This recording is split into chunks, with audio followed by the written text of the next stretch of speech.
Assalamualaikum warahmatullahi wabarakatuh. Perkenalkan, nama saya Zainab dengan NIM 21000005185. Di sini saya akan menjelaskan mind mapping kelompok 9, yaitu tentang evaluasi kurikulum.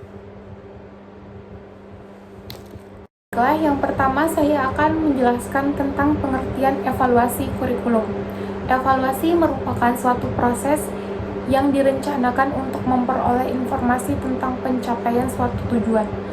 Menurut Grayson 1978, kurikulum adalah suatu perencanaan untuk mendapatkan keluaran atau outcomes yang diharapkan dari suatu pembelajaran. Penjelasan selanjutnya yaitu peranan evaluasi kurikulum.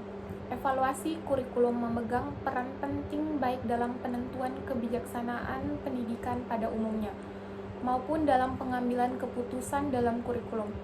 Hasil-hasil evaluasi kurikulum dapat digunakan oleh para pemegang kebijaksanaan dan para pengembang kurikulum dalam memilih dan menetapkan kebijakan pengembangan sistem pendidikan dan pengembangan model-model kurikulum yang digunakan.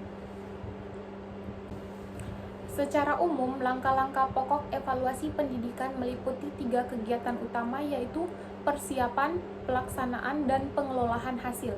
Evaluasi kurikulum dalam pendidikan berkenaan dengan 3 hal, yaitu yang pertama konsep sebagai moral adjustment, yang kedua yaitu konsep utama dalam evaluasi adalah masalah nilai, yang ketiga yaitu evaluasi dan penentuan keputusan, selanjutnya yaitu evaluasi dan konsensus nilai.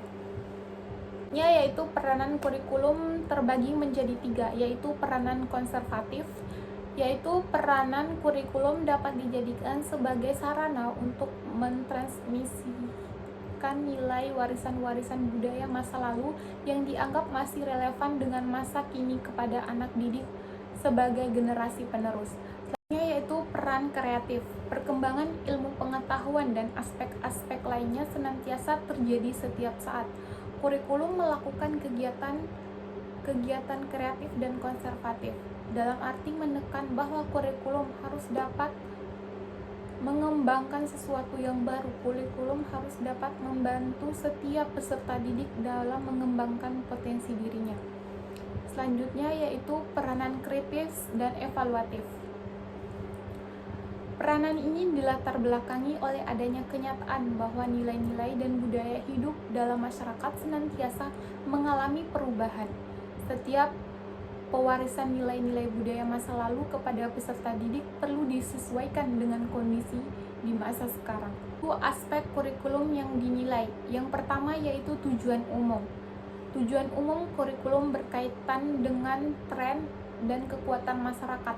Tujuan umum pendidikan seringkali ditentukan oleh pemerintah.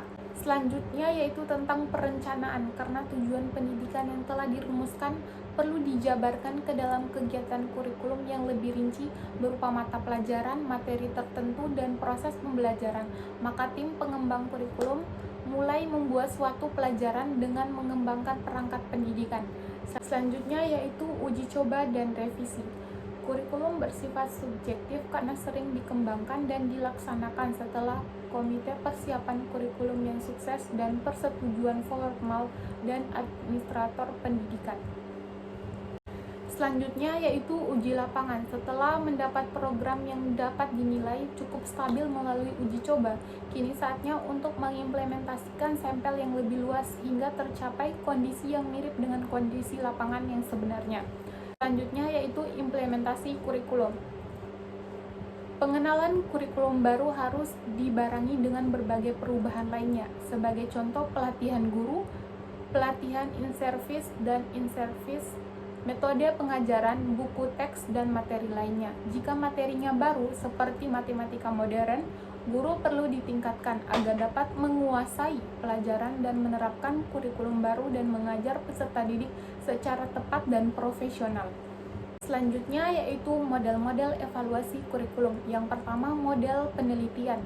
Model evaluasi menggunakan model penelitian didasarkan pada teori dari metode seperti teks psikologi dan eksperimen lapangan. Selanjutnya yaitu evaluasi model objektif. Ada 2 perbedaan antara model objektif dan model komparatif. Yang pertama, model objektif, penilaiannya berupa bagian yang sangat penting dan proses pengembangan kurikulum. Dalam pengembangan model objektif, yaitu ada beberapa hal yang perlu diperhatikan. Yang pertama yaitu ada kesepakatan tentang tujuan kurikulum. Yang kedua yaitu ubah tujuan ini menjadi tindakan peserta didik. Yang ketiga yaitu mengembangkan materi kurikulum sesuai dengan tujuan. Yang keempat yaitu mengukur kecukupan perilaku peserta didik dan menghasilkan apa yang diinginkan. Selanjutnya itu model campuran multivarian, yaitu penggabungan pendekatan komparatif dan penilaian model oleh Taylor dan Bloom. Selanjutnya yaitu langkah-langkah untuk model multivariat adalah yang pertama, carilah sekolah yang tertarik dengan evaluasi tersebut. Yang kedua yaitu partisipasi optimal. Yang ketiga, tim menetapkan tujuan yang mencakup semua tujuan pelajaran. Yang keempat yaitu metode global. Yang kelima, setelah semua informasi yang diperlukan dikumpulkan, saatnya untuk bekerja komputer. Baiklah, mungkin itu saja yang bisa saya sampaikan. Lebih dan kurangnya mohon dimaafkan. Wabillahi taufiq wal hidayah. Wassalamualaikum warahmatullahi wabarakatuh.